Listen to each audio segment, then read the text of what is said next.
Hello दोस्तों, आज हम लोग इस वीडियो में बात करेंगे कि ई श्रम कार्ड कैसे बनाएं, वो भी घर बैठे अपने स्मार्टफोन से। तो वीडियो को पूरा देखें, स्टेप बाय स्टेप आपको मैं बताऊंगा कि ई श्रम कार्ड कैसे बना सकते। ई श्रम कार्ड किसको बनवाना चाहिए, आप औरत हो या फिर मर्द हो, दोनों लोग बना सकते हैं। शर्त यह है कि आप अगर मर्द हैं तो किसी प्राइवेट सेक्टर में अच्छी कंपनी में काम नहीं करते हो, छोटी कंपनी में काम करते हो, आपका ईपीएफ वगैरह नहीं कट होता हो, या फिर आप लेबर का काम करते हो, कहीं कहीं घूम कर कभी यहाँ किए कभी वहाँ किए, या किसी कंपनी में करते हैं 2 महीना यहाँ किए 2 महीना वहाँ किए 2 महीना वहाँ किए। अगर आप महिला हैं, हाउस वाइफ नहीं है, आप किसी भी तरह का काम करती हैं और आपका पीएफ नहीं कटता है, तो आप अपना ई श्रम कार्ड बनवा सकती हैं। तो मैं जाऊँगा अपने कंप्यूटर स्क्रीन पे और मैं आपको स्टेप बाय स्टेप बताऊँगा कि आप अपने मोबाइल फ़ोन से घर बैठे ई श्रम कार्ड कैसे बनवाएं। तो वीडियो को पूरा देखें, अच्छा लगे तो कमेंट करें, कुछ कमी हो तो सजेशन दें और लाइक कमेंट भी कर दें। एक यूट्यूब पे एक ऑप्शन आया हाइप का, अगर आपके पास हाइप का ऑप्शन आता है तो प्लीज़ आप हाइप भी कर दें। बिना टाइम वेस्ट किए मैं चलता हूँ कंप्यूटर स्क्रीन पे और बताता हूँ कि घर बैठे ई श्रम कार्ड कैसे बनवाएं, वो भी अपने मोबाइल फ़ोन। मैं आ गया हूँ कंप्यूटर स्क्रीन पे। आपके पास होगा स्मार्टफोन, आप स्मार्टफोन के क्रोम ब्राउजर में आ जाएंगे और वहां लिखेंगे ई श्रम कार्ड। ई श्रम कार्ड लिखने के बाद सबसे ऊपर फर्स्ट वेबसाइट आ जाएगा ई श्रम होम, इसको क्लिक करेंगे। उसके बाद इस तरह का पेज ओपन हो जाएगा। कंप्यूटर में बड़ा बड़ा दिख रहा है, आपके मोबाइल फोन में थोड़ा छोटा दिखता होगा। अब गो टू मेन पेज पे क्लिक करेंगे, लेकिन सेम टू सेम आता हो, इस तरह का वेबसाइट ओपन हो जाएगा। ये स्मार्टफोन पे आपके नीचे में आता होगा one stop solution, register on e Shram. Already register वालों के लिए, जिसको अपने नाम में करेक्शन करना है, ईमेल आईडी वगैरह अपडेट करना है या कुछ भी करना है, तो लॉगिन पे क्लिक करेंगे। बाकी लोग ई श्रम ऑन रजिस्टर ऑन ई श्रम पे क्लिक करेंगे, जो फर्स्ट टाइम अपना बनवाना चाहते हैं ई श्रम का। ये वेबसाइट ओपन हो जाए, इस तरह का आपके मोबाइल फोन में आ जाएगा। सबसे ऊपर में देख रहे हैं इंटर मोबाइल नंबर। तो मोबाइल नंबर कौन सा डालना है, आधार लिंक मोबाइल नंबर। अगर आपको मालूम नहीं हो कि आधार लिंक मोबाइल नंबर कौन सा है, तो पहले आप चेक कर लेंगे आधार के वेबसाइट पे। फिर उसके बाद कैप्चा डालना है और यहाँ जो लिखा हुआ है फर्स्ट वाला option, are you active member of employee provident fund, आप बोलेंगे नो। अगर यस कर दिए तो आपका ई श्रम कार्ड नहीं बनेगा, क्योंकि जिनका पीएफ कटता है, इसका मतलब कि वो कोई अच्छे कंपनी में काम करते हैं, और अच्छे कंपनी में काम करते हैं तो उसको ई श्रम कार्ड की जरूरत नहीं है। फिर उसके बाद नीचे बोल रहा है, are you an active member of employee state insurance corporation, मतलब ईएसआई, इसको भी आपको कर देना है नो। समझ गया। उसके बाद सेंड ओटीपी पे क्लिक करना है। फिर आपके मोबाइल फोन पे एक ओटीपी आ जाएगा, उसको डालना है। ये कैप्चा को डाल के सबमिट पे क्लिक कर। उसके बाद ये न्यू पेज ओपन हो जाएगा, जिसमें आपको आधार नंबर डालना है, 4 नंबर इसमें, 4 इसमें, 4 इसमें। फिर उसके बाद एक ऑप्शन है कि फिंगरप्रिंट लगाना चाहते हैं कि आइरिस लगाना चाहते हैं, यानी कि आंख, या ओटीपी भेजना चाहते हैं, तो आप ओटीपी वाले पे क्लिक करेंगे। फिर उसके बाद ये कैप्चा को यहाँ डाल देंगे। उसके बाद आई एग्री पे क्लिक करेंगे और सबमिट पे क्लिक कर देंगे। तो सबमिट पे क्लिक करने के बाद ओटीपी आपके मोबाइल फोन पे आएगा, जो आधार में रजिस्टर है, और यहाँ आपको मोबाइल नंबर लास्ट का डिजिट दिख रहा होगा। ये ओटीपी डाल देंगे, यहाँ कैप्चा डाल देंगे, वैलिडेट पे क्लिक करेंगे। उसके बाद इस तरह का फॉर्म आपके सामने आपको दिख जाएगा। यहाँ आप देख रहे हैं, लॉग आउट कर सकते हैं।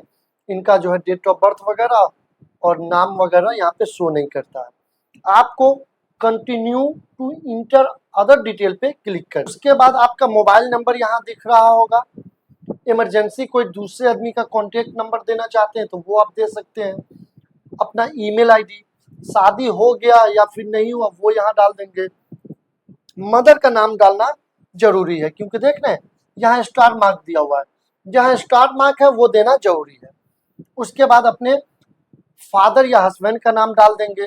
उसके बाद कैटेगरी क्या है, आप ओबीसी हैं, एससी हैं, एसटी हैं, या फिर अनरिजर्व है, जनरल है, तो वो डाल देंगे। उसके बाद ब्लड ग्रुप क्या है वो डाल करके उसके बाद नीचे आ जाना है। नीचे बोल रहा है कि आप नंगरे हैं लुल्ले हैं, आप बोलेंगे नहीं मैं ठीक हूँ। फिर उसके बाद नॉमिनी का डिटेल डालना है। नॉमिनी का डिटेल आप अपने हस्बैंड का या अपने किसी बच्चे का या अपने फादर का किसी का भी डिटेल डाल देंगे। नॉमिनी का नाम, उनका डेट ऑफ बर्थ, उनका जेंडर, वो रिलेशनशिप क्या है नॉमिनी के साथ आपका, वो भी आपको सिलेक्ट करना है। फिर उसके बाद उनका एड्रेस क्या है, नॉमिनी का मोबाइल नंबर, उसके बाद सेव एंड कंटिन्यू पे क्लिक करेंगे। अगर आप चाहते हैं कि नॉमिनी का डिटेल नहीं डालूं, तब नहीं भी डालेंगे तो सेव एंड कंटिन्यू पे क्लिक करके आगे बढ़ सकते हैं। तो ये न्यू टैब ओपन हो जाएगा। यहाँ आपको अपना डिटेल भरना है, रेसिडेंट डिटेल यानी कि अपना एड्रेस। यहाँ देख रहे हैं अभी पर्सनल डिटेल इन्फॉर्मेशन के बाद एड्रेस है, फिर एजुकेशन के बारे में बताना पड़ेगा, फिर उसके बाद ऑक्यूपेशन के बारे में यानी कि आप क्या काम वगैरह करते हैं, फिर बैंक डिटेल लास्ट डिटेल होगा। ठीक है, तो मैं यहाँ रजिस्ट्रेशन फॉर्म भर रहा हूँ और रेसिडेंट डिटेल यहाँ डाल देता हूँ। सबसे पहले कि मैं कहाँ से हूँ, तो मैं बिहार से हूँ। उसके बाद डिस्ट्रिक्ट कौन सा है, तो वो जिनका मैं बना रहा हूँ वो सीतामढ़ी से है। नीचे आ जाना है, आप गांव से हैं या फिर आप शहर से। अगर आप शहर से रहेंगे तो अर्बन पे क्लिक करेंगे, अगर आप गांव से रहेंगे तो रूरल पे क्लिक करेंगे। उसके बाद अपना पूरा एड्रेस भर देना, पिन कोड वगैरह डाल देना। उसके बाद यहाँ आप आ जाएंगे तो बोलेगा कि आप इस लोकेशन पे कब से रह रहे हैं, तो आप जब से रह रहे हैं वो आप सिलेक्ट कर देंगे। फिर उसके बाद परमानेंट एड्रेस पूछेगा, तो जो आपका परमानेंट एड्रेस है वो डाल देंगे। इनका सेम है तो सेम मैं डाल दूंगा। फिर उसके बाद सेव एंड कंटिन्यू पे क्लिक कर दूंगा। तो अब देख रहे हैं अब एजुकेशन क्वालिफिकेशन पे आ गए। अब यहाँ बोल रहा है कि आपका एजुकेशन क्वालिफिकेशन क्या है। आप एकदम जाहिल हैं तो आप वो क्लिक कर लेंगे। बिलो प्राइमरी है यानी कि 5 क्लास से आप कम पढ़े हुए हैं तो आप बिलो प्राइमरी पे क्लिक कर लेंगे। 5 क्लास तक पढ़े हुए हैं तो प्राइमरी पे क्लिक कर लेंगे। मिडिल तक पढ़े हुए मतलब जो भी आपका क्वालिफिकेशन है वो आप क्लिक कर देंगे। मैं जिनका बना रहा हूँ ये हायर सेकेंडरी क्वालिफिकेशन इनका, मैं इनको क्लिक कर दूंगा। उसके बाद अगर आप सर्टिफिकेट अपलोड करना चाहते हैं तो यहाँ अपलोड कर देंगे, जरूरी नहीं है।